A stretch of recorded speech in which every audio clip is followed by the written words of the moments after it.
Hey everyone, welcome back to On Purpose, the number one health podcast in the world. Thanks to each and every single one of you that come back every week to listen, learn, and grow. Now, you know that I love sitting down with experts, people that have dedicated their life, their time, and their years to understanding more about human behavior, human dynamics, and understanding how our mind works.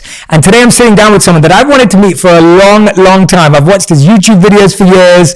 I've been a fan of his content for many, many years on Instagram and other platforms. We've been trying to get together and we finally made it happen. I'm talking about none other than New York Times best-selling author, international speaker, and dating expert, Matthew Hussey. Matthew, thank you for being here, man. What's up, man? Thanks for having me. I share the sentiment. I wanted to do this for years, and somehow the planets never aligned until now. I know. I remember messaging with you on Instagram. I think I was actually in London at the time, a few years back, and there was a video that we were going to do together. It was one of these dating videos that you were doing, and you're like, oh, do you want? And I was in London, but I don't know how we kept missing each other. We even had a brief phone call where we were like connected and got on really well, and I know we're both mutual friends of Lewis Howes, and it just, it's fun though to finally be in the same room and do this. It's fun. Yeah, and I feel like it's a momentous occasion because England's playing in the final on Sunday, and we've been brought together as two Brits.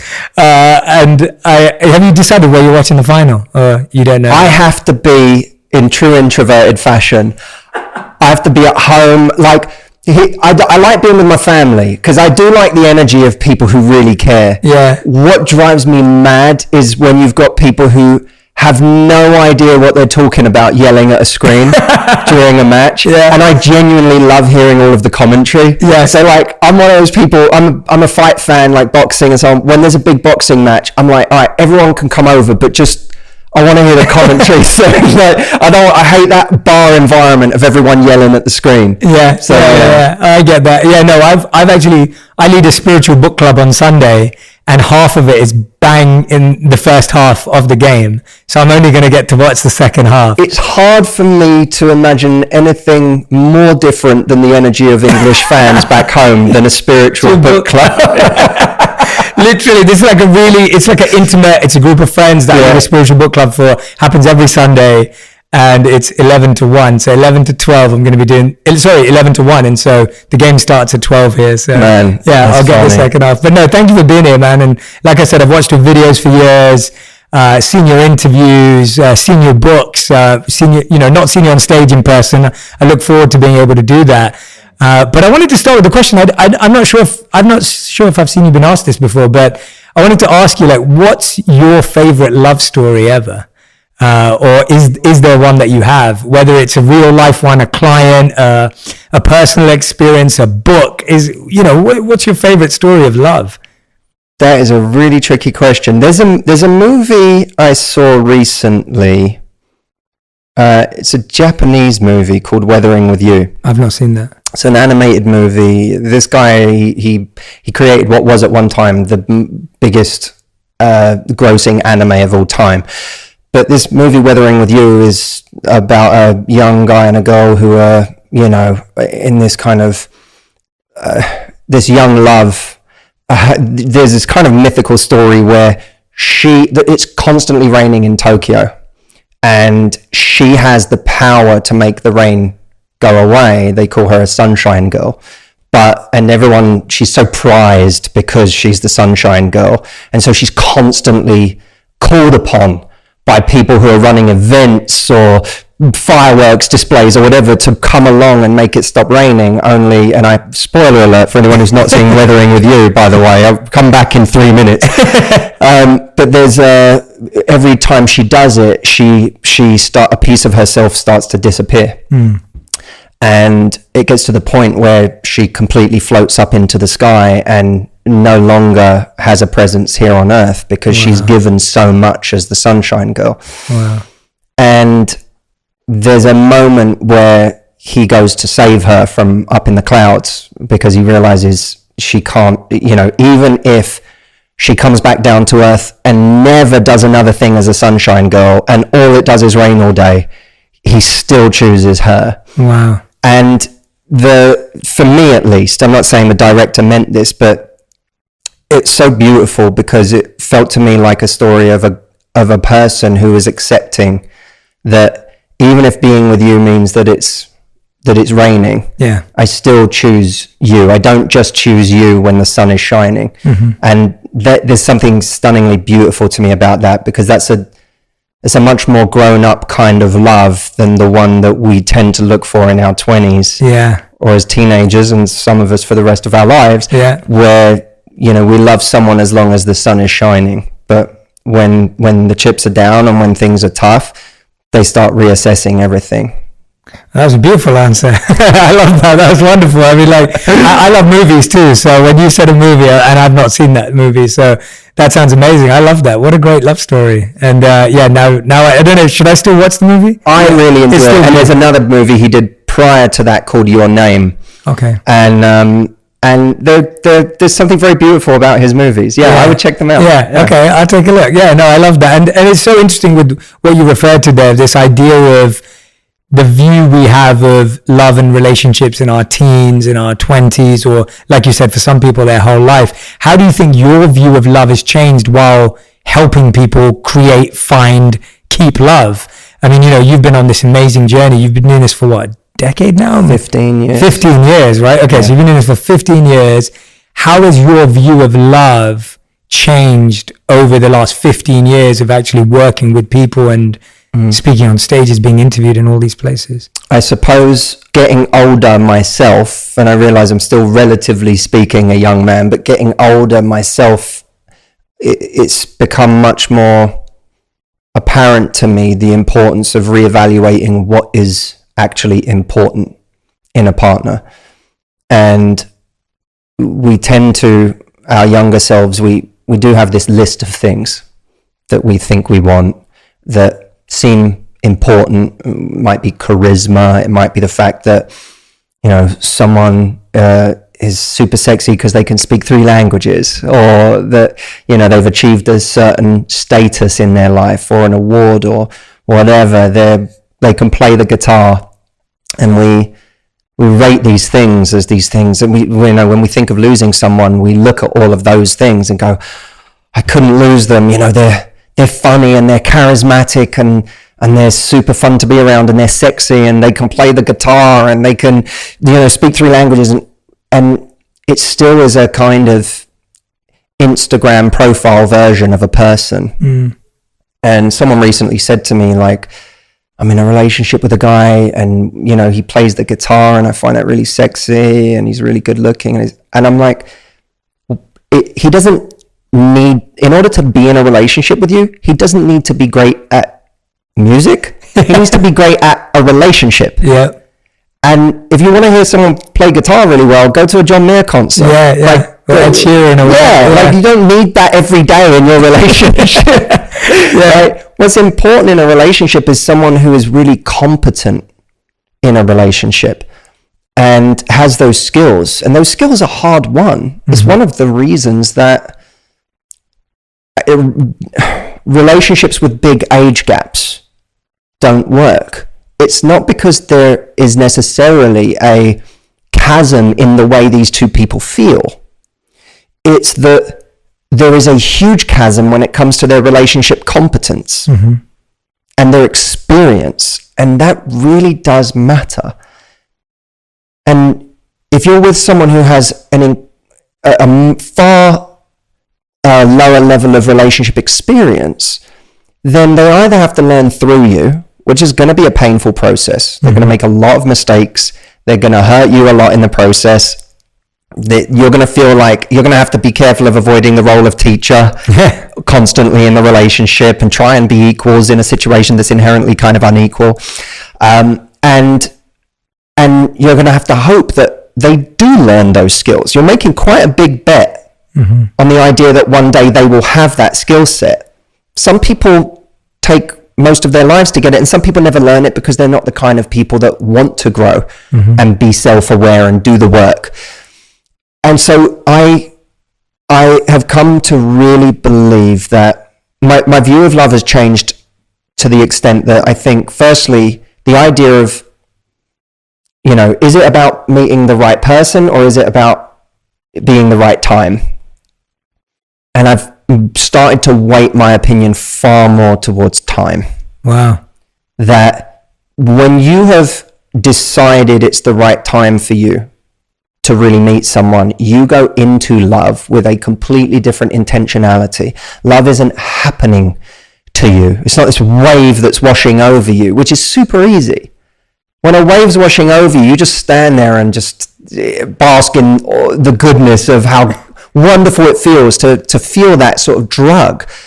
But that's not the same thing as intentionally. There's a difference between winning the lottery and starting a business. Mm-hmm. You know, when you start a business, there's a method, there's a pragmatism to it, the things you need to do in order to build this thing. And I think that to me, I don't think I've developed a less romantic view. I actually, if anything, have more and more come to see a person who's in a place where they're willing to actually do the work of a relationship as romantic. Yeah. And I think people consistently get burned when they're not factoring into the equation of how right someone is, whether this person is demonstrating A, that they are also at a time in their life where they're looking for the same thing, and B, that they have genuine, great relationship skills. Like, you know, we're all going to argue at some point, but how do we argue? Yeah. Right? That's just one area, but it's a huge thing. Mm-hmm. So that to me would probably be the biggest shift. I believe in timing more these days, and I believe that we undervalue to an incredible extent genuine relationship skills, and we overvalue just kind of mindless attraction. Yeah, I love that answer, man. That's so fascinating to compare person versus time. And I often say to my friends, like, the most romantic thing in the world is someone who's trying to build relationship competence. Like that, sure. That is the most romantic expression that someone can have. I love the way you talk about relationship skills, and we're talking about relationship competence. I find that actually, and I can say this for my relationships too, before I met my wife, and with now, relationship competence always felt like both people didn't have it. I don't think I was in many relationships where I had it and the person didn't. I actually think for many years it was just both had, like me and the other person, we both had zero relationship competence. Yeah. How do you think people build relationship competence? Because it almost feels like, and you're right, and you know, I know we both agree on this, that you just expect to know how to be in a relationship, and you kind of just, you're almost expected to know that, oh yeah, you start dating and then you know what to do next, and none of us know what to do next or now. Tell us about how you go about building relationship competence, and what are the skills that you kind of break it down into for people to think about that? Well, firstly, I had very much the same experience as you. I always thought I was such a great guy in relationships. I really did. Like, I always thought I was so, you know, the line I always used to say about myself is, you know, maybe I wasn't ready, or maybe I wasn't in a place where I wanted the same thing, but I was a great partner while I was in it. It wasn't true. No. I was what's the word? I was a gentleman. I was respectful. In many ways, I've always been kind. That's always been a through line of my life. But you can be kind and dumb. Yeah. And you can hurt a lot of people when you're kind and dumb, you know? And so I look back on myself, and sometimes it takes someone who's better than you at a certain part of a relationship, maybe not the whole thing, but they come along and you notice that they, you know, going back to that example, argue differently than you do.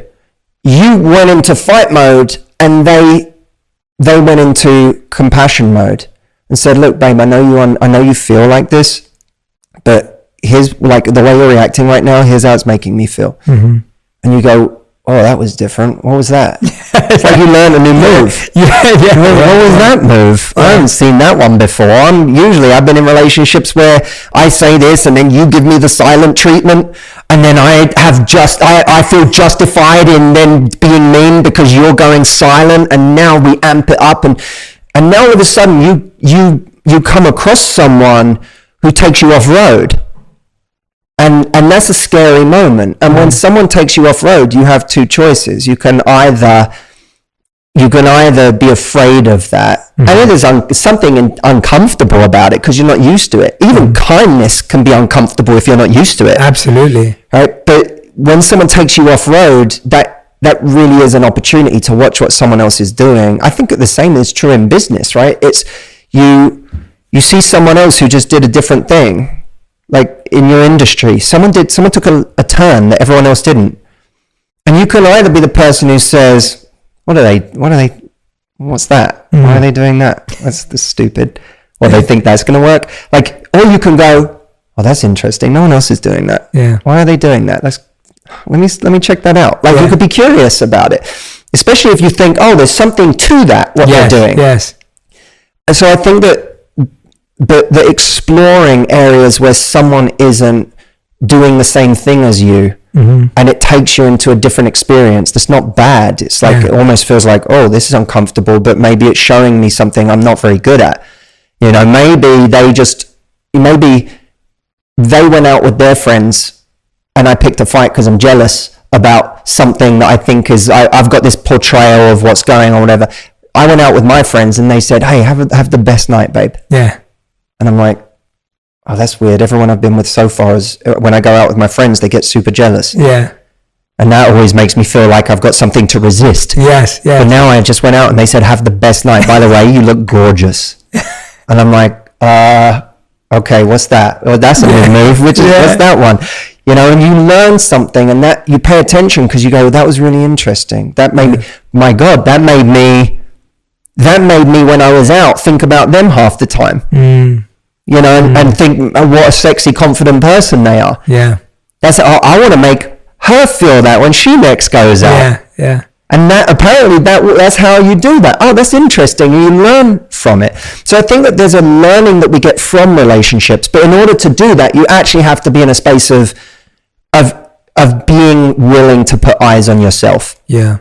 And in a constant student mindset, which most of us are not. You know, we do go into relationships, a lot of us, thinking we know it all. We learn it all from our last relationship. But it's a cliche, but there's always another level. There are so many levels to life, and it fascinates me because I'm always thinking that. I'm just thinking, my God, there are so many people that are so good at so many different things. Like, I'm not saying everyone's better than us. They might be good at this one piece of the puzzle, but you watch how they do it and you go, that's really interesting. There's something to learn from that.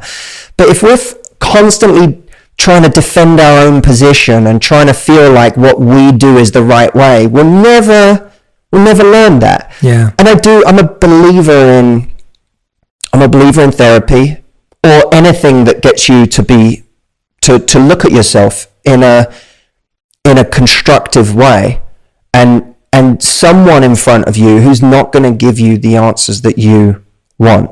You know, I remember a long time ago, me saying to a friend, like, I was in this relationship and I was like, you know, this person wants to speak a lot, and I've got this and I've got this and I've got this, and I was expecting him to be like, well, she sounds like a lot of work. Like, she sounds really difficult, man. Like, tell me about it. And instead he went, I'm kind of with her on this one. Yeah. Like, actually, it's super important that he was like, he actually said to me something funny. He goes, I go to the gym 1/10 of the time you do, but I have a body like a bag of milk. He said, so you get what you pay for. Yeah. You know, and in a relationship, you get what you pay for. Yeah. You know, if you want it to be great, invest in it. And that's that friend or that mentor or that therapist. Don't ever see them again. Fire them immediately. They're worth their weight in gold because we surround ourselves with, you know, people. You know, men surround themselves with the boys club. Oh man, she sounds different. You know, they're so high maintenance, blah, blah. And women surround themselves with their friends who sit around and say, I can't believe he did. I can't believe he said that to you. And half of them sometimes are sitting there going, you kind of seem like the unreasonable one here. But they don't tell her. Yeah. And then she gets further ingrained in this way of thinking. In fact, they even amp her up. Yeah. And send her back into a relationship charged now and even more defiant, and now, you know, you get even more conflict. So those to me are some of the key ways to learn. And And just to be open, always be open. Yeah, I love that. I love that. I think it's so true. And I love what you said about how, like, it's not that you're going to meet the mentor in your partner or the coach or the guru, but like they may be just better at one thing, or they may be great at just one area of a relationship, and that's what you're kind of mining and picking from. When I look back at what you're saying in my relationship, I'm trying to reflect it. In my teens, I realized I had a serious issue with, I just loved being loved. And so I was kind. I identify with so much of what you said. I was always kind. I was always a gentleman. I was always like generous. But I realized that in my teens, I would go above and beyond to want someone to fall in love with me. And that's all I wanted. All I actually wanted was for someone to fall in love with me. And it didn't actually matter who it was sometimes. Like, it wasn't even that I really liked them or knew them or understood them. I just wanted that feeling of, this person loves me. And what would often happen is they would fall in love with me because I'd be the perfect guy by giving them gifts and remembering this and whatever it was. And then I would feel like they're not giving me anything back. Now I feel like I'm the one who's doing all the loving and there's no love back, which I've only created myself because of my crazy cycle. Totally relate to all of that. And I was that guy too. And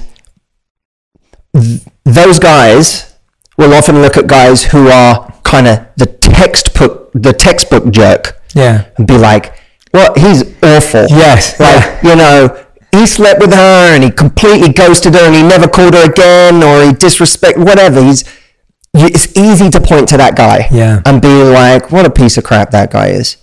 But we're more dangerous. I would then break up with them because I didn't feel loved.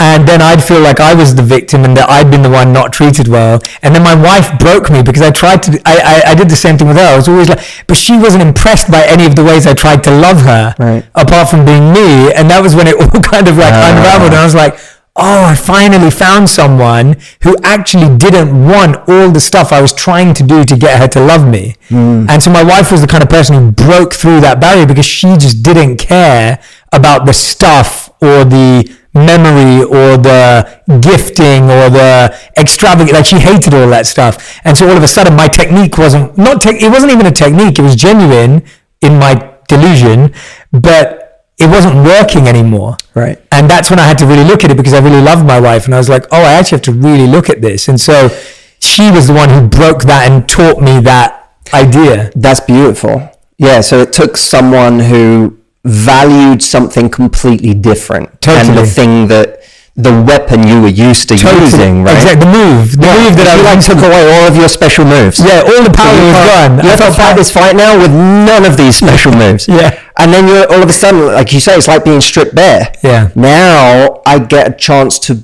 truly be loved for who I am. Yeah. Not the performance that I'm doing in the beginning, which, as you say, it's not genuine. It wasn't like I was it wasn't manipulative. It's genuinely about getting something for ourselves. Completely. As opposed to genuinely about discovering somebody else or building something or whatever. And I did the same thing, and it's one of the great, I deal with, my God, in my company, we're dealing with, millions of women a month worldwide, but tens of thousands in terms of real coaching. And one of the biggest problems is people falling for people really quickly. Yes. Falling in love too fast, where it's because they went on a couple of great dates with a guy and they can look at the date and go, he was amazing, and you should have seen what he did and how he was on the date and all of that. And the thing I have to always break down is that may not have been about you. Mm-hmm. It is about something he wanted you to feel by the end of the date. Mm-hmm. And not that, I kind of loathe this culture we have right now where everyone's a narcissist. Yes, we're so quick to label. Yeah. He's a narcissist. She's a narcissist. Not everyone. We all have a narcissistic streak. Absolutely. And we all exhibit narcissistic behaviors at times. That doesn't mean we're a diagnosable narcissist. Completely. But a narcissistic streak we all have early in dating and to differing degrees is the desire to impress rather than connect. Mm-hmm. And so we go on a date with someone, and, you know, at the height of it, if someone's really on the extreme end, they will give the greatest date of someone's life. Yeah. And that person goes away and they're like, this guy is amazing, or this person. And they may have put on an amazing date, but you know nothing yet. Mm-hmm. And what's cool about your wife, you know, going through that process with you is, you know, I can imagine for her, it's almost like, well, I want to see how you are in week 4. Yeah. Or I want to see how you are in month 3. Yeah. And until you've been there, you really don't know how great of a partner somebody is going to be. Yeah. And that's what I mean by, you know, when you ask me about what I've really learned about love, and I talked about valuing the wrong things, that's one of the big ways that it shows up. If you are getting crazy nervous on a date, you're already, that's already a reflection of the fact that you've valued the wrong things, because you're valuing this person's looks or their status or what you perceive them to be. But you're not valuing them in a relationship or in relation to you, which is defined by how much they give, how they connect with you, how they relate to you, how they see you. Yeah. All of that stuff is completely, you're a 0. Yeah. So how can you be nervous if you're valuing the right things? You can only be nervous if you're valuing the wrong things. Mm-hmm. If that, to me, is the key to eliminating nerves in early dating. Is that there is, I almost feel a little fatalistic about it, which is funny coming from someone who gives advice in this area for a living, because, you know, I do believe that we can influence situations with what we do, but we do have to have a bit of a dose of fatalism, that the thing that didn't pan out wasn't the thing. Mm-hmm. The person who's still great in week 8 is showing you the right things. But if they suddenly ghost you in week 9, then it doesn't mean they would have been great in week 16. Yeah. They're like, oh, but they were the one, and I don't know what, I need closure. You have closure. Mm-hmm. That action was closure. What they showed you is they had 8 good weeks in them. Yeah. That's interesting. Yeah, that's interesting. It's the same as you'd say in sport. Like if you I was just thinking about sport while you were saying that. It's the idea of like a player may have 1 good season in him or her. Mm-hmm. And then that player may have had 10 good seasons in him or her. And sometimes we have these players where we're like, oh, she's going to be the next, or he's going to be the next. And then all of a sudden, they don't give you that season. And in sports, we get closure by just going, oh, they had potential, but they didn't make it. But you're right, in love and life, it's a lot hard to have that mentality of like, they gave me 8 good weeks, but they didn't make it. Well, you sit there and you obsess over someone who just left you, you obsess over what they could have been. Yeah, that's right? What they it is. Could have, this was so promising. They were everything that I was looking for. This could have been. And anytime someone breaks up with us, the heartbreak is the loss of the life we thought we were going to have with someone. This is what it could have been. This is what it should have been. Yeah. And my answer to that is, it would have been if it should have been and could have been. Yeah. Then it would have been. You're literally, you're grieving over something that was not, by definition, it wasn't meant to happen because it didn't happen. Yes. Yeah. It didn't happen. So this idea that it was supposed to or it should have is myth. It's a fantasy. It's science fiction. Yeah. But I feel like in relationships, we have this fantasy mind that's already written the script and the book and the trilogy before the second date is over. And so it's almost like relationship seems to be like the one area of our life where we write decades into the future and we can't help ourselves because we almost think that and it's almost like what you're saying is you're living off the fantasy, not even of the reality that's right in front of you. And so even when you're on a date with them, you're not even there because you're in your fantasy land of what you think it is. And that's where in so many ways, everything that you are, your expertise in mindfulness and everything you've learned there is so important in dating. Because in dating, you have to be on the date you're on. Mindful dating is be on the date you're on. Don't be on date 2, but really you're not. You're on date 32. Yeah. Your mind has to be on date 2 with your body. Yes. And when people don't do that, that's where they start constructing a fantasy of where this relationship is going. A fantasy of who this person is. They know 5% of someone, and they've built the other 95% out of extrapolation. Yeah. Oh, he was really sweet in that moment. You know, I bet he's good with kids. I bet he's this. I bet he's that. I bet he's, I bet he's an amazing family man. I bet, and we've all had the experience of meeting someone who is incredibly charming, fun to be around. You went away from, like, as men, we sometimes go out and we meet another man, and it's like we've been on a date with that man, and you come home and you go, he was so great. I loved him to bits. And he really charmed you. And then 6 months later, that person has really lost their shine. Yeah. Because they're flaky. You realize they don't actually show up when you need them to. Yeah. You realize that they kind of, it's that in The Talented Mr. Ripley, there's that great line. Oh, that's a great movie. Great movie. There's a great line when Matt Damon is like, he's become the new chosen best friend of Jude Law's character. Yeah.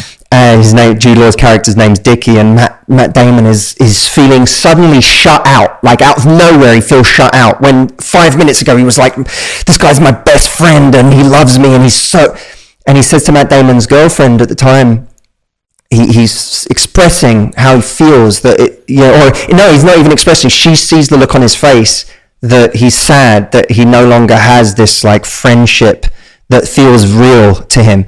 And she says the thing about Dickie is when he puts his attention on you, it's like the sun is shining on you. Mm. And then the attention moves on and it's very cold. Yeah.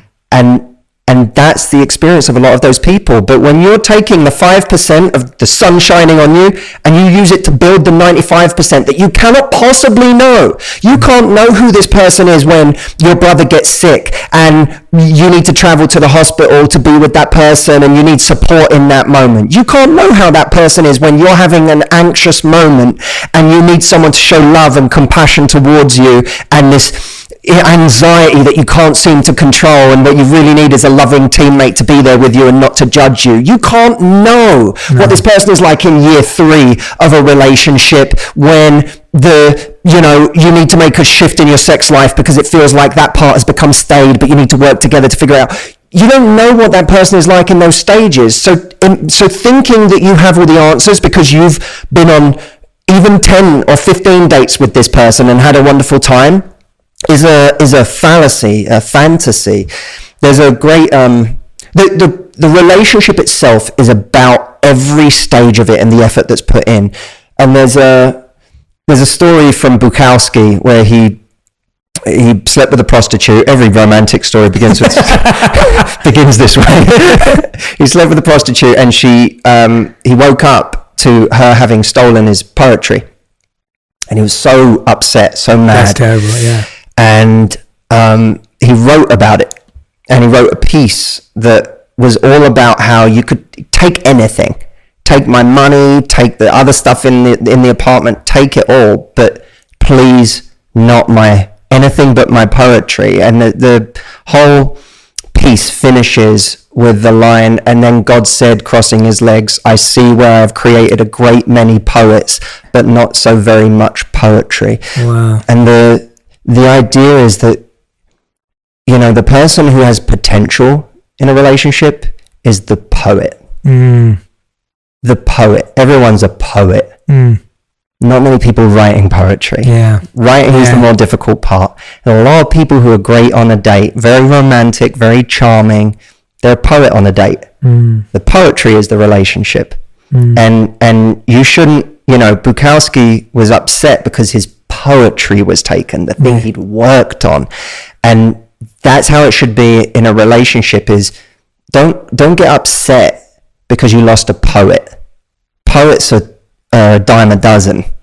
Poetry is rare. Mm-hmm. People who are willing to write the poetry of a relationship, people who are willing to stick it with you for a year, 2 years, 5 years, 10 years, that's really rare. And we need to start valuing the poetry far more than we value the poet. Yeah, I love that. What a beautiful analogy. Let's talk a bit about that poetry, because I feel like what's amazing is we convince ourselves more of the fiction when you are lusting after that person's looks, fame, prestige, whatever they have that you're attracted to. It's almost like then even if they do a million bad things, like you said about the guy playing the guitar or whatever it is, it's like you're like, oh, but he's so or she's so whatever.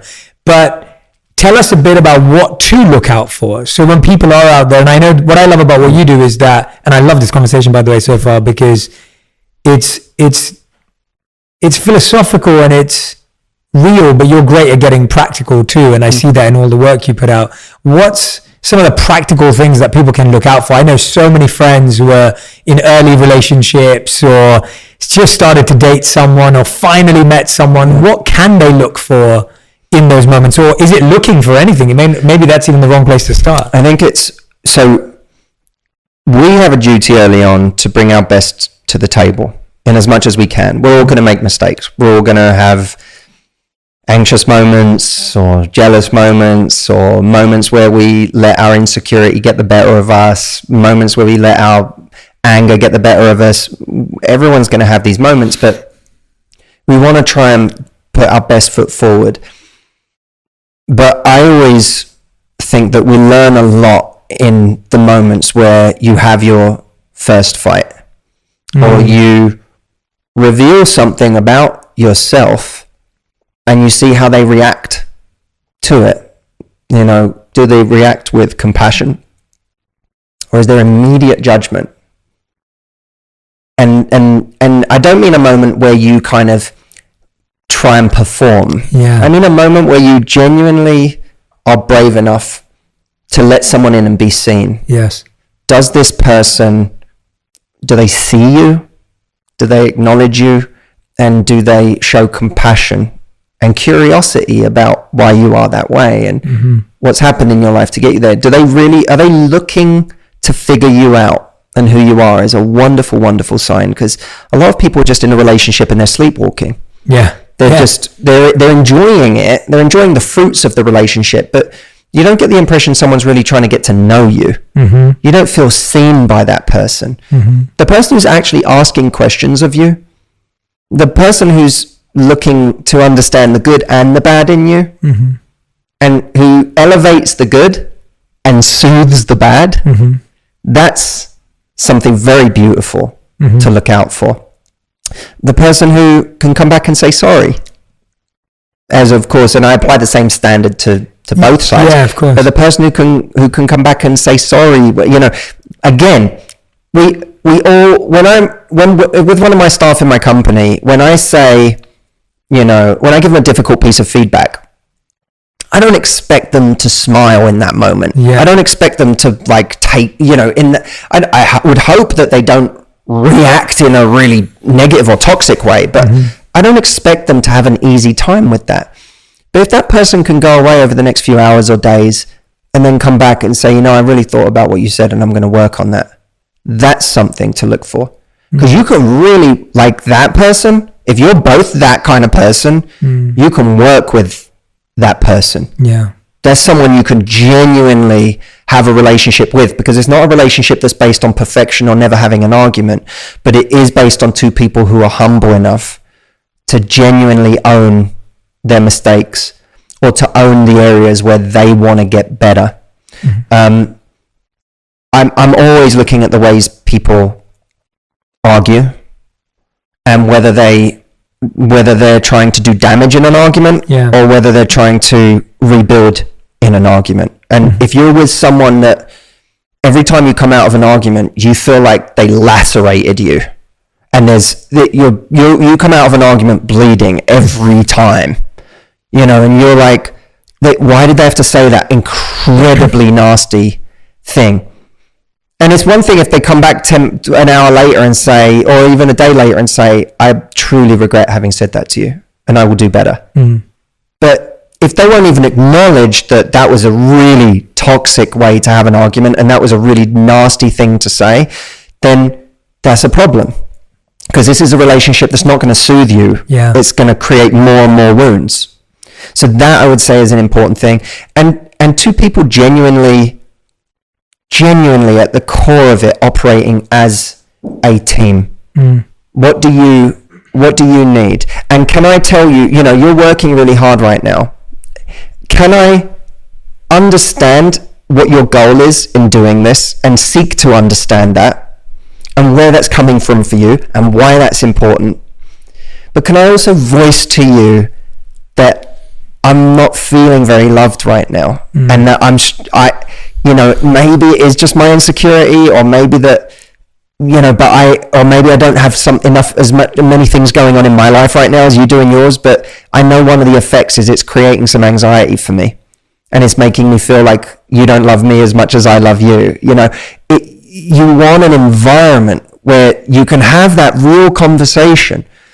And it then, to me, a relationship is no longer about right and wrong. It's about the conversation. Can the conversation be had? That, to me, is one of the greatest signs of a relationship you should hang on to. Is, can the relationship be had? And can it be had in a beautiful and productive and loving way? Because that's all, David Brooks said marriage is a 50-year conversation, right? Is that conversation, does it feel good? Doesn't always feel comfortable, but does it feel like this is a conversation that is making me better? Or is it a conversation that's always making me worse? I love that. And I think it's such a vicious cycle though sometimes, because I find that you get into an argument, like you said, which I think the first argument is such a great, it's such a great marker to put down as let's reflect on this. I think that's such a great way of putting it that you said. And if you look at that, often what happens is the person reacts badly. It's natural. You react badly too. And then you're waiting for that person to make up, and that person's waiting for you to make up. And then maybe you go ahead and put the first hand in, but then now they deal with the second bad, and now you're waiting again. And I feel like we get lost in this waiting game. And I kind of got to a point where I was just like, I want to make sure that I am leading this conversation. So a conversation that me and my wife always have is, I'll always check in with her and be like, is this relationship going in the direction you want it to go in? Is this going in the direction? Is this relationship what you want it to be? And if it's not, what do you want it to be, and what are you willing to do to get there? And I'll always be like, well, this is not how I want the relationship to be, and this is what I want it to be. And I feel like that conversation for me is really healthy, and I'm always happy. One thing that I've got to right now, and I think my wife has this in different parts of our relationship, I'm always happy to take the responsibility for the quality of the relationship, because I'm in it. In the same way as I'm in my company, in the same way as I'm for this podcast, in the same way as I'm for anything. It's like, it's easy to sit there and go, well, what are you bringing to the table? And I realized at one point where I was like, if I care about stuff, I've got to be okay with grabbing onto the reins. And the funny thing is, I started to realize that actually there are plenty of times when my wife does that. She just does it in different areas that I don't notice. And so it can feel like I'm carrying the burden, but actually that's not true. I'm taking responsibility where I thrive. And actually she's taking responsibility where she thrives, and I don't even notice that. And that's when I started to feel healthier, rather than I was like, well, where you show up? What are you doing? And I remember when I was a monk, the teachers would always tell us that, you may sit in a class with a non-charismatic teacher. So they were like, some of the monks are not going to be the most charismatic, the most attentive, the most dynamic teachers of the texts and the spiritual scriptures. And they were like, but if you're a student that's 10 out of 10, even if the speakers are 1 out of 10 in presentation, you're going to get lots. But if you're a 1 out of 10 and the speaker's 10 out of 10, then they're lifting you up. But by the way, if you're at a 1 out of 10 and they're at a 1 out of 10, that's all you're going to get. And it's kind of like what your friend said about the bag of milk. The idea of taking your own responsibility for if you want to be in a relationship. I'd love to hear your thoughts on that. But that speaks again. You're so right, Jay, and it's truly beautiful that you have that in your relationship, and it's also brave, because those conversations are not easy. And people can say things in those conversations that can scare us. They can say, well, I'm not happy because I want it to go in this direction. Yeah, I've heard that too, yeah. Oof, or I didn't realize you were unhappy in that way, or I didn't realize you felt like that. That takes a lot of bravery to have conversations like that, and I commend you for that. And I think that's one of the things a lot of people aren't willing to do, is step bravely into an area where they could be criticized. But I think it is one of the most important aspects of a relationship, is being able to do exactly that. So no, I think it's a stunning thing. Well, it's uncomfortable, like you're saying. It's not, and I'm not sharing it's like we've perfected and we've got it right. I'm just saying that that's what we've had to do in order to, like, you know, we're only at year 8 in our relationship, year 5 in marriage. But it's like, that's what I've had to find these, what you're saying, like the 50-year conversation and the idea you're saying of having these, like, I've noticed that without these things, you could go years without changing anything. But speaking of what you said with the idea of the monks, that to me goes back to the, you know, what I was saying about timing being important. Yeah. I do believe when you go into a relationship with genuine purpose, and even when you go into dating with genuine purpose, you go on a dating app, because a lot of people out there listening to this won't be in a relationship. They'll be right now in the crapshoot of dating apps, trying to figure out how to navigate. When we're intentional, we bring a different energy to the things we do. We bring a different energy to a person. And in in early dating, I think that when you're really intentional and when you really are like, I'm looking for a real connection here, you don't actually judge people as quickly. Yeah. You don't dispose of people as quickly, where you just go wrong. You start actually looking for what could be right. You start, and I'm not saying ignoring abusive and toxic behavior. I'm just saying those superficial things, we just, decide, no, they don't meet this checklist, they don't meet this one, whatever. We lose that, because what we're looking for is deeper, and we start genuinely seeking to, like, we're on a date and we start going, let me really find out who this person is. Yeah. Like, let me really see them, and let me not be judgmental of them so quickly, and look to understand them. And the reward for that is that this person now actually feels seen by you. Yeah, that's great advice. And they now give you a different energy than they may have given on the last 10 dates. Yeah. Suddenly they blossom on the date differently because of the energy in front of them. There's Mitch Albom wrote a line about, if the culture isn't serving you, then you have to be brave enough to create your own culture. And in dating, for so many people, I get all the complaints about dating these days. It's superficial. Everyone's flaky. No one goes on real dates. No one's trying. No one's really committing. No one wants a real relationship. It's like, okay, so what you're describing to me is what you perceive to be a culture that's not working for you. Yeah. But if that culture isn't serving you, then create your own culture that surrounds you. And your culture can be powerful, not for the world necessarily, because for that there needs to be a combined cultural shift. Yeah. But in your micro life, in your micro problems and opportunities, the culture you create will have an impact on the people around you. Yeah.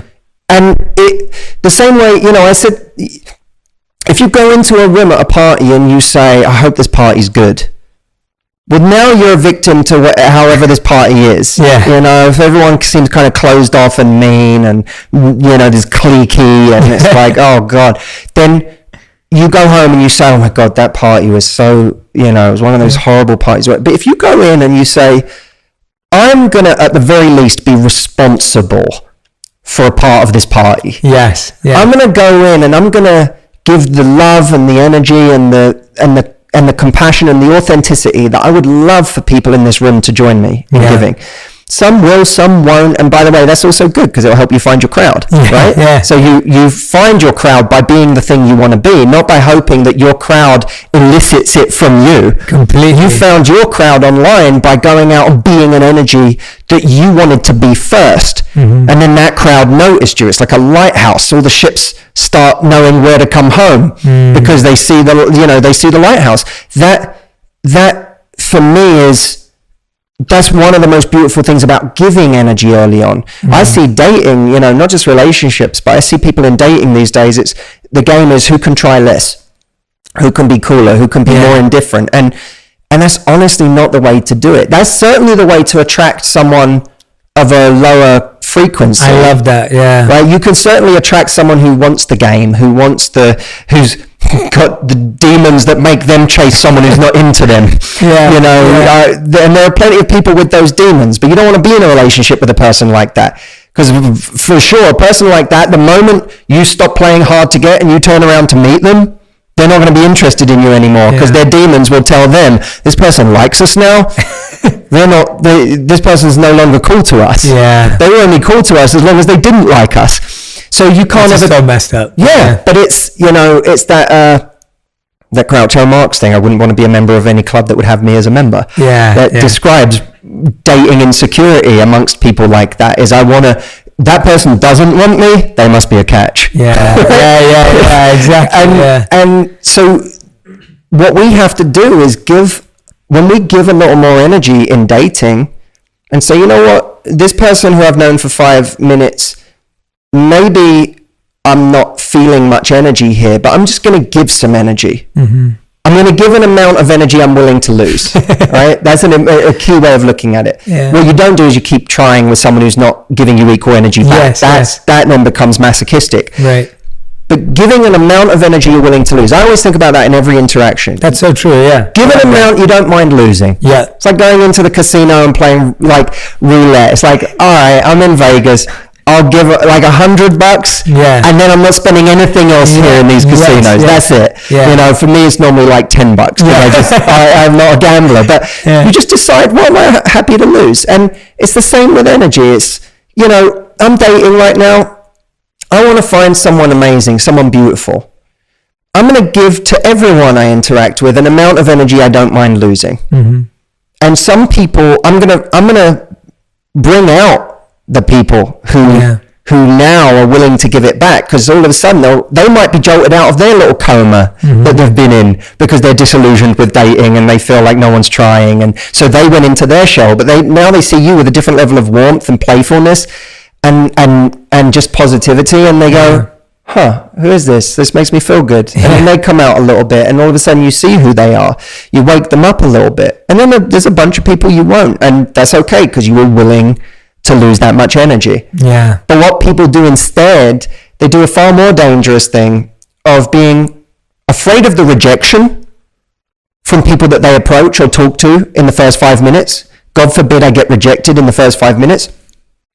But then they'll meet someone where they have a bit of connection and chemistry, but who isn't trying, who isn't giving them equal energy, and they'll keep pouring energy into that person month after month after month, when they're not getting the same in return. Yeah. And they think that's safer than going out there and getting rejected by a new person. Yeah. But actually, this is the dangerous one. Yes. To being rejected in 5 minutes by someone who doesn't even know you, who on an app, how much can someone really reject you anyway? Yeah. And we all know our experience. We've all chosen people in life who on an app we might have swiped right past. Absolutely. Right? So we know from our own personal experience that if we get rejected on an app, it doesn't even mean that person wouldn't like us in real life. Totally. Yeah. Right? But we're so afraid of that rejection. That's mortal fear, is that rejection. And yet continuing to waste months or years on someone who's giving us unequal energy is something people happily do. They spend that time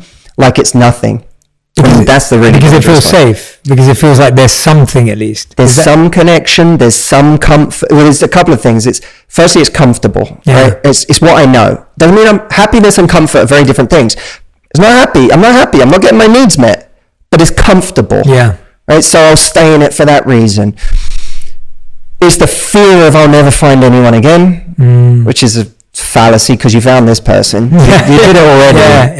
And by the way, this person's not so unique that they're the only person in the world that's going to find you attractive. Right? Like, they're attracted to you because you're attractive. Yeah. But that's the crazy thing, right? We have this massive paradox between there's now unlimited choice more than ever. You feel like you have way more choice than you had before.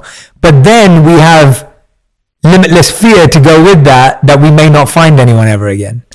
Like, it's that weird thing, right? Like, it's the idea of like, I've never had to online date or app date. Right. I became a monk when I was 21, and then my wife's the only person I've been with since I left. So it's a really impressive age to become a monk. Yeah, right. I feel like that's uniquely impressive, is becoming a monk at 21. Well, I started at 14, so I had 7 years of being a single man. Of runway. Yeah, totally. Becoming a monk at 80? Yeah, I'll take that. Yeah, no, I think I did it because of having to figure out some of this stuff. But the last time I went on a date was, apart from my wife, was about what, like, I don't know, like 12, 13 years ago. So I never had to date from an app. The closest thing we had was High Five. Do you remember High Five? No. High Five was like an early Facebook where it'd show you 200 to 300 friends in your network. Got it. And it was Facebook, but it was, most guys in their teens used it for dating. But the idea of, you feel there's so much choice now. Like you just, like you said, you're just swiping away, you're looking at profiles, everything. But at the same time, you feel like you'll never find someone again. What's happening there? What are you seeing there when you're speaking to people? I think it's a combination of things. It's people aren't experiencing, for a lot of people, they're not experiencing what they see as an endless ocean of choice. Yeah. What they're experiencing is an endless ocean of disappointment. Wow. Of constantly talking to people with it not going anywhere. Wow. Being ghosted.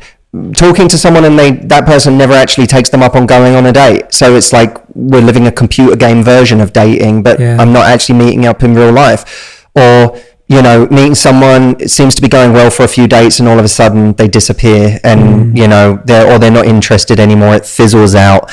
And so it's a lot of disappointment. But the ironic thing about that is that on the flip side, people experience that choice in a negative way. So what they feel is, the person I'm going on a date with having this choice. Wow. And that brings out all of my insecurity because I feel like how can I possibly compete with what Bo Burnham says is everything all the time? Yeah. I can't compete with that. I can't compete with you having access to everyone in a 10-mile radius or more if you choose to have more. That's something how do I possibly live up to that? And that to me is at the root of so many people's lack of confidence, even their lack of authenticity when they go on a date, because they stop trying to connect and they start trying to be something they think the other person wants them to be. And now it's a departure from themselves. Now, to me, the lesson here is the same as, one of the things I really enjoy about working with people in their love lives is that it's so transferable and universal to other domains. So if you look at this problem of we're afraid, we can't live up to the choice that somebody else has, that's actually true in business too. It's true in content creation, right? Like I've had it in the last couple of years. I've had moments where I look at just how many creators there now are, and just how much video content is pumped online every day, that I feel like I've overeaten and want to be sick. Yeah. And I'm like, it can get to a point where because in one sense, being good at something creates confidence, right? If you feel like you're a good partner and you're attractive and you have good qualities and so on, then you feel like a version of competence. Yeah. And the same is true in content creation. I've been doing what I do for 15 years. I feel very competent when it comes to speaking into a microphone, going on TV, going on stage, making videos. And yet there's still moments where I've had just this little feeling of like, does the world need another voice? Yeah. Everyone is speaking all the time. And I mean, this is a side note rant, but it was so funny. I was watching, there was like some thumbnails for a major podcast, and this is no slant on it because I understand what happens with this, but it was so funny because I was like, there was one thumbnail that was like, be kind to yourself, and then the next one was achieve through suffering. There's like another one that's like push past your limits and ignore the realistic, and there's another one that's like motivation is BS. It was all the same podcast, but it's like every next thumbnail is like a piece of wisdom that contradicts in some way the last piece. But that I think is just, I think we're all force feeding ourselves content at the moment at a rate that's just untenable. But when you're a creator in an environment like that, you can get to a point where you're like, does the world need me? Like, if I just stop talking, does it matter? Everyone else is saying it anyway, in 1,000 different ways. And what I tell myself is there is someone that uniquely vibes with my personality and the way I deliver the message. It's not about me worrying, how do I grab that person's audience? Or how can I appeal to everybody? It's just about me saying, you know what? William Zinsser, there's a wonderful book for life and writing.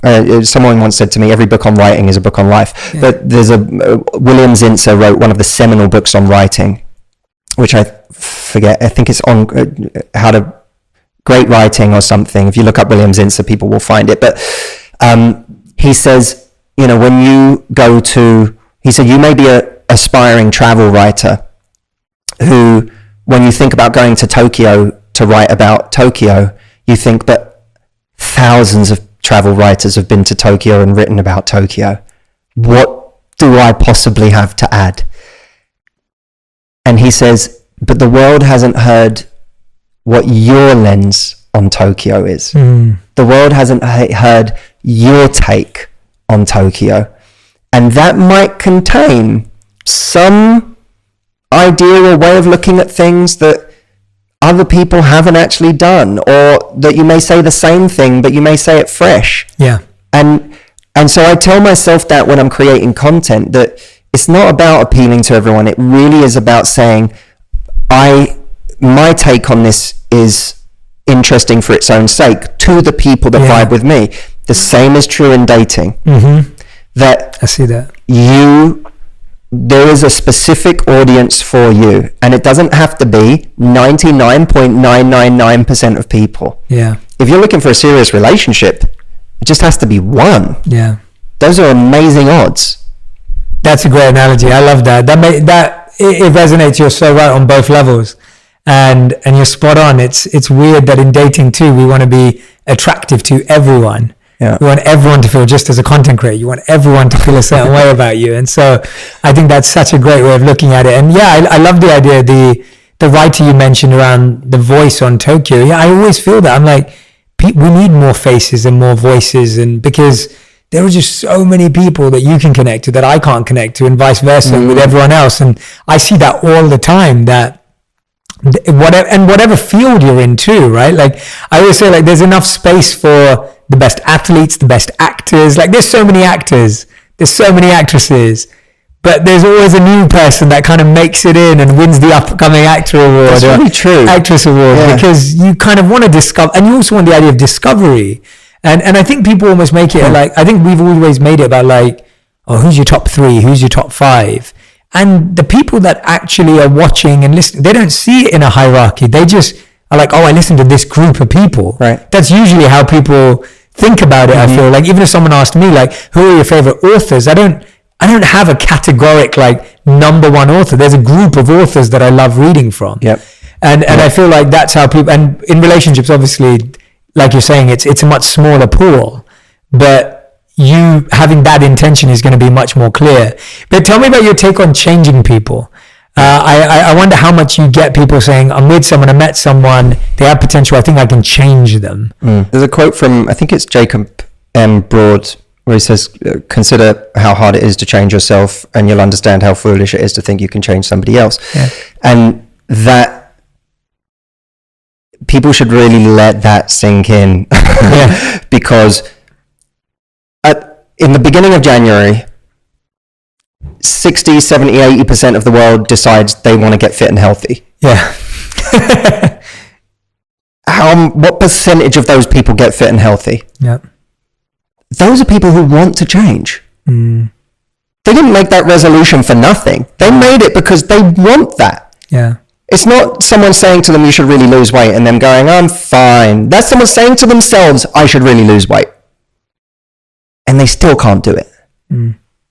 Now, consider being in a relationship with someone who's not even admitting that they need to change and thinking that they're going to change. It's hard. It would be on your behalf, and I'm not saying it would be wrong to trust someone when they say this, but it's still speculative if you are in a relationship and you say, Matt, I'm going to change. That's still speculative for me. You might. Yeah. It might be too hard. Yeah. But it might be worth me staying if we have a lot of love between us and you're saying I'm going to change, because I say, you know what? That's if you're really committed to this, then game on. Let's do this. Yeah. But in order for that to happen, you have to first acknowledge there's something to be changed, and then show desire to change it, and frankly, to have any real credibility, show a plan for changing it. Yeah. When two people are in a relationship or two people break up and a woman comes to me and says, 2 weeks later he came back and he said he'll never, he wants me back and whatever, and he's not going to hurt me again. I always say an important question to ask is, why would it be different this time? Not from an emotion, not from a charged place, but a real curiosity. I get that you're telling me. Yeah, has that person even thought about that part? Right, 2 weeks later, which is a suspect time anyway, right? Because this is you're very much in the panic stage of, I'll say anything to get you back right now. Yeah. That's not considered. But fine, this is where we are. We're 2 weeks out from our breakup. You're telling me you want me back and you'll never hurt me again. I get you want me back. What is it that's different this time? That's what I need to understand to feel safe to go down this road with you again.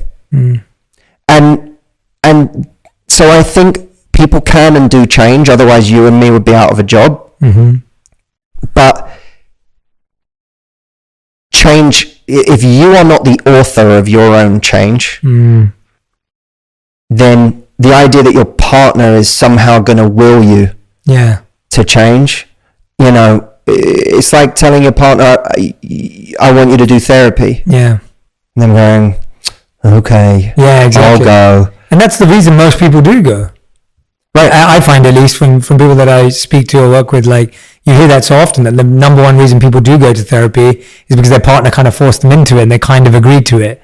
And that's a problem, because you're hoping that they will see the value in it once they get there, and they might. Yeah. But someone needs to have some skin in the game. Yeah. And so I just think that here's what I will say, because there are so many people in relationships or in situationships, if you want to call them that are convincing themselves, they're conning themselves that somebody else is one day going to be different. And at that point, you have to say to yourself, on what basis have you decided this? What is it that this idea that some grand change is imminent, what is that based on? Yeah. Is it based on them having said to you, hey, I know that in these last few months or years or whatever, this has been a big problem in this relationship, and I know that's because of me.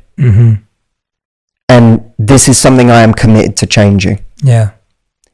Have they said that? Because if they haven't, I have to ask, where is the logic here underpinning your argument that they're one day going to change? Yeah. Oh, this isn't about them, that they're going to change, or that they've even expressed a desire or a willingness or a commitment to change.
This is about demons calling the shots. Yeah.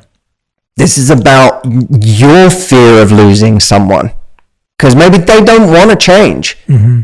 But what's really happening is you don't want to lose someone. You don't want to be on your own again. You don't want to take the risk that there's something else out there where you can get your needs met on a higher level. And then it becomes about exploring yourself and saying, well, this person's been this way for years and I've complained about it for years. So is this still about them? Yeah. Can I really keep saying this is about them? That's so powerful, man. That really like hit a chord, and I hope that everyone who's listening and watching, that drops and sinks in for them as well, because what you just said there, I think that's the dilemma that most people are in. Do I stay or do I go?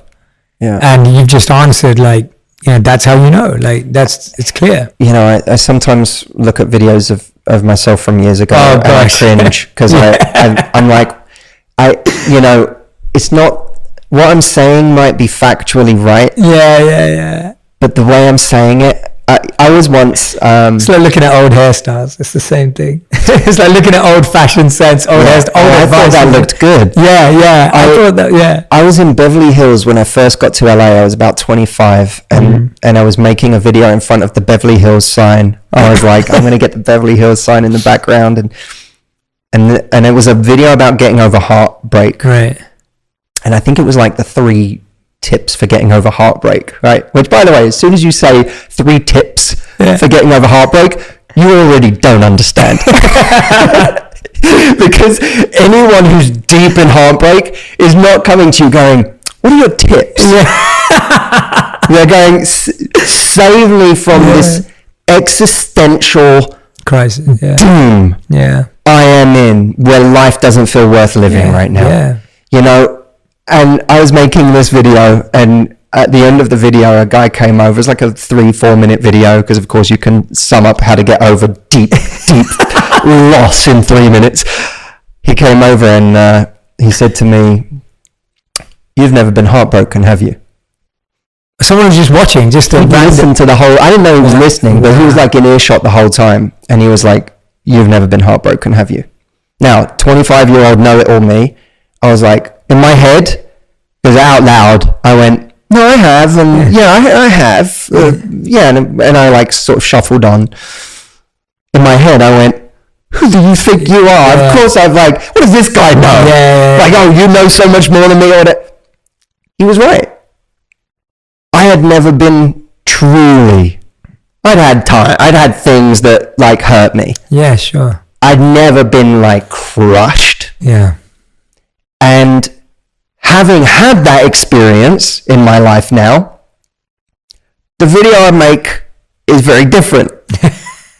How I talk about that is extremely different. Yeah. And the reason I say that is because I am aware that these things we're talking about here, it's very easy from a distance 100%. to say to people, this person hasn't changed in a long time. What makes you think they're going to change now, and why are you still there? Yeah. And the why you're still there is because this stuff is so hard. Change is so hard. Leaving a situation, so hard. It's changing anything is hard.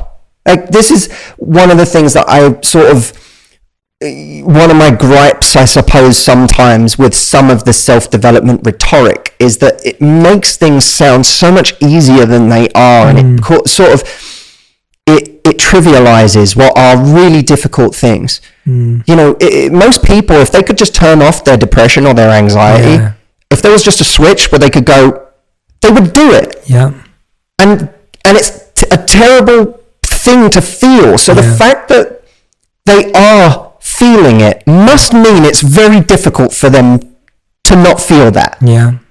And the same is true of a relationship. If someone has stayed in an unhappy situation for a long time, that must mean it is incredibly difficult for them internally to make peace with the idea of leaving.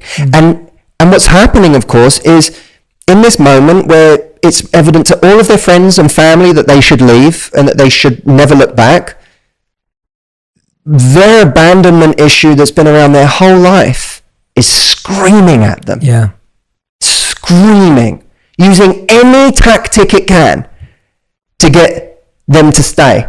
And when they were in the relationship, the tactic it used maybe was to go into people pleaser mode, and even though this person's not treating me right, I'm going to do anything I can to make them happy, make every compromise, make every sacrifice, bend over backwards, subjugate my own needs to try and serve you, all in order so that I can keep you. Yeah. And then at a point where you get so unhappy and you say, oh my God, this person's terrible. I've had to lose myself in this relationship to make them happy. I'm going to leave. Just at the point of leaving, just as your friends are like, thank the Lord, they did it. Yeah. They left. You go home that night and that abandonment demon realizes a different tactic has to be played. So it says, maybe they weren't so bad. Maybe, like, we're asking for too much. Maybe, like, you know, they did have really great qualities, didn't they? I mean, they were loyal, and they're a lovely person a lot of the time, and they're this and they're that, and that voice starts using a different tactic with you. Because the only thing that voice wants is, don't be abandoned. Yeah. And it'll do anything in its power to reach that goal. It will ruin your life to achieve that goal, because it only has one goal. And the goal is not make you happy. The goal is make sure you're not abandoned. Yeah. And so this stuff is so difficult, and it's why people in those moments, if anyone is listening to this, and if you're listening to this and you're in an unhappy situation, I get it. I get how hard it is. And taking the time to really say, one of the things that can help is to say, this demon would come out with another person too. So it's not really about this person. To that extent, at least, I can depersonalize this and go, it's not really about losing this person, it's just about losing a person. Yeah. And I can carry this demon with me to the next one and the next one and the next one. So, but I think people should be compassionate to themselves, but if they're struggling to end something difficult, but extend that compassion to your future self. Yeah. Because truly extending your compassion to your future self is doing something that gives him or her a shot at a happy and a peaceful life. And if you know that all the evidence has told you it does not reside here, then compassion towards your future self is leaving, even if for your present self it's deeply painful. That's so powerful, man. That's amazing. I'm so glad that you brought it to that, and your reference to just how people could switch it off. That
I remember when I read that statistic the first time, that we have 60 to 80,000 thoughts per day, but 80% of them are repeated. And that was the one that really hit me. And I was like, yeah, that's what's happening. Like, if someone's saying that to themselves, what you just said about abandonment, the idea of if someone keeps repeating to themselves without even knowing, subconsciously, don't be abandoned, don't be abandoned, don't be abandoned, don't be abandoned. And that's just repeating over and over again.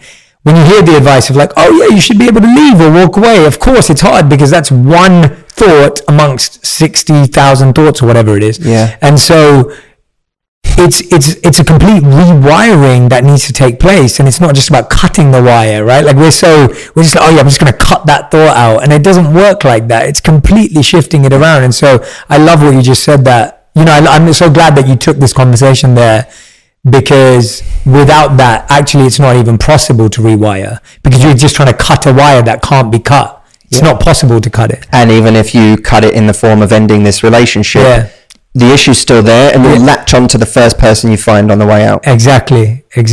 Matthew, we've talked about so many things today. I want to ask you, is there anything that I haven't asked you to share before we dive into the final five? Is there something that's in your heart, in your mind, that's intuitively there for you that you feel like you need to share with everyone today before we dive into the final five? I suppose, if I may,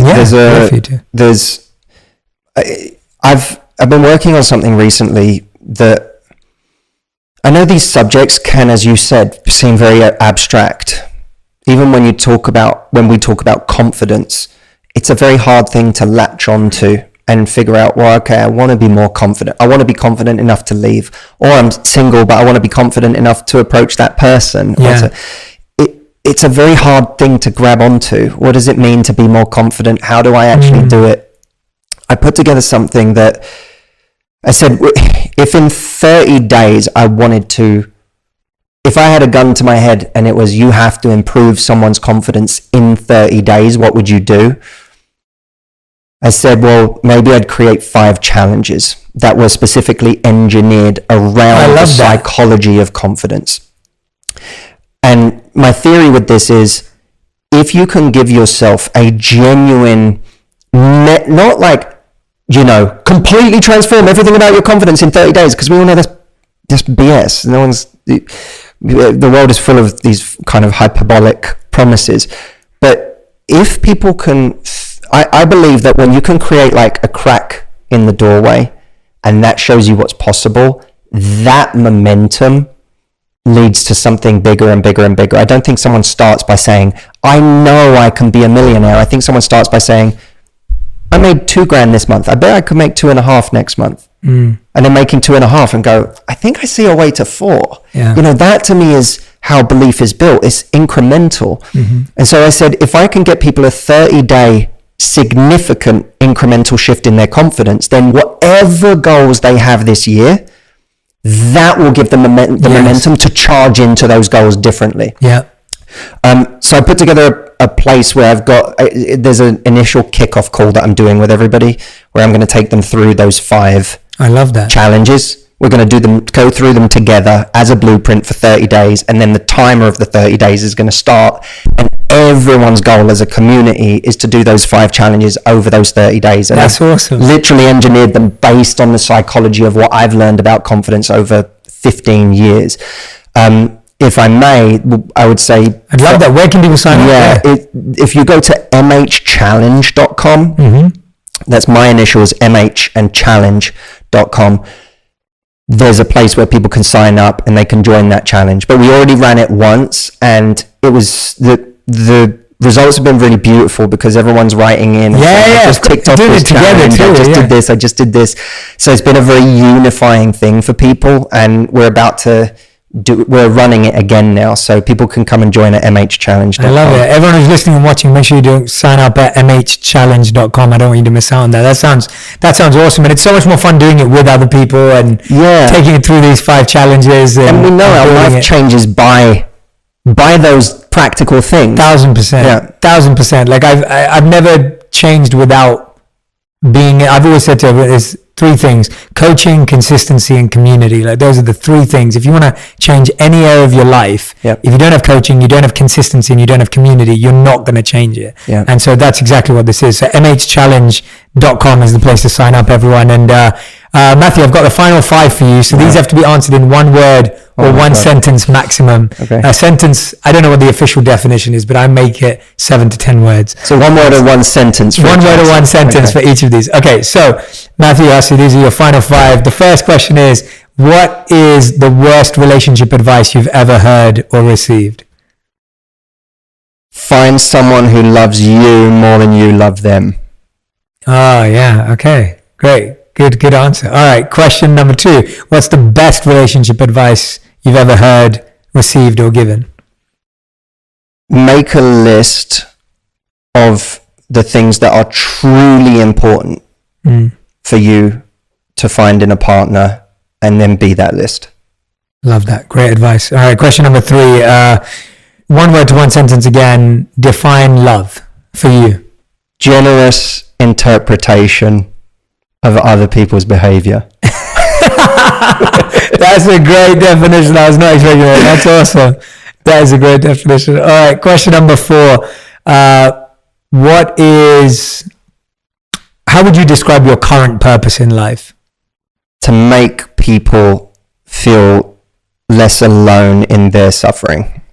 That's beautiful. I love that, man. That's really special. All right. Question number 5. If you could create one law in the world that everyone had to follow, what would it be?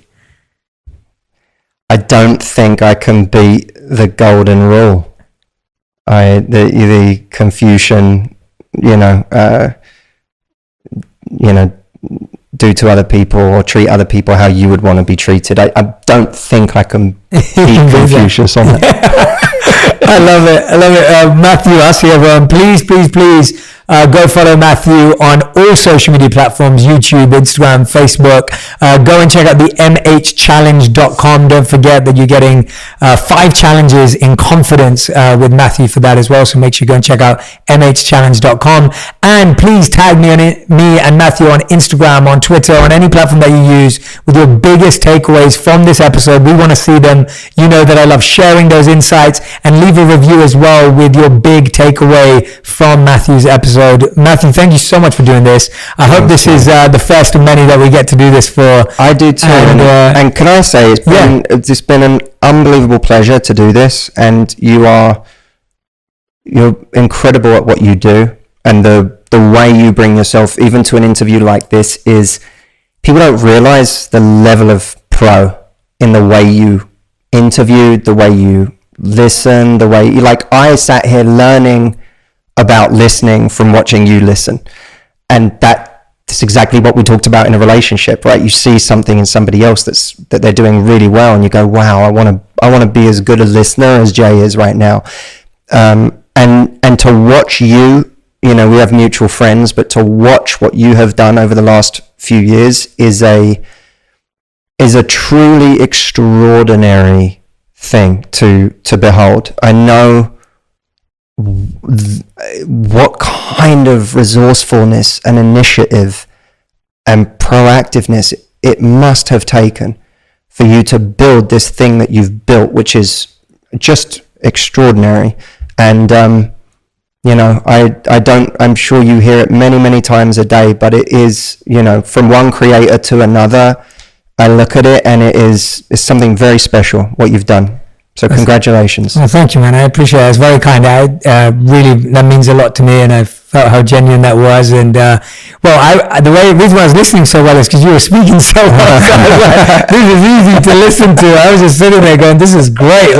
I'm like, people are going to love this, and this is going to make sense. And so it was easy to listen to you. And I think that's part of a relationship. You want to sit down with someone that makes it easy to enjoy the conversation. You enjoy the conversation that you're with. So no, and the feeling's mutual, man. I remember, I've been watching you for years and years and years, and to see what you've created and the evolution of your work, and just what I really appreciate is the dedication to what you do and who you help and how you help them. I think it's so, I think we live in a world where it's so easy to now I'm a crypto influencer, and now I'm a, NFT influencer, or whatever it is. And it's to dedicate your life to something that is big enough to be dedicated to, but to just see you so focused. And even in today's conversation, I can see that, it's you can tell when someone's really well read in an area and has really thought about it, from pop culture to history to, that. I love that. I love meeting someone who's immersed in their space, and you demonstrate that beautifully. So, thank you, man. I'll remember that. Thank you for that. Thank you. Yeah, thank you for dedicating your life to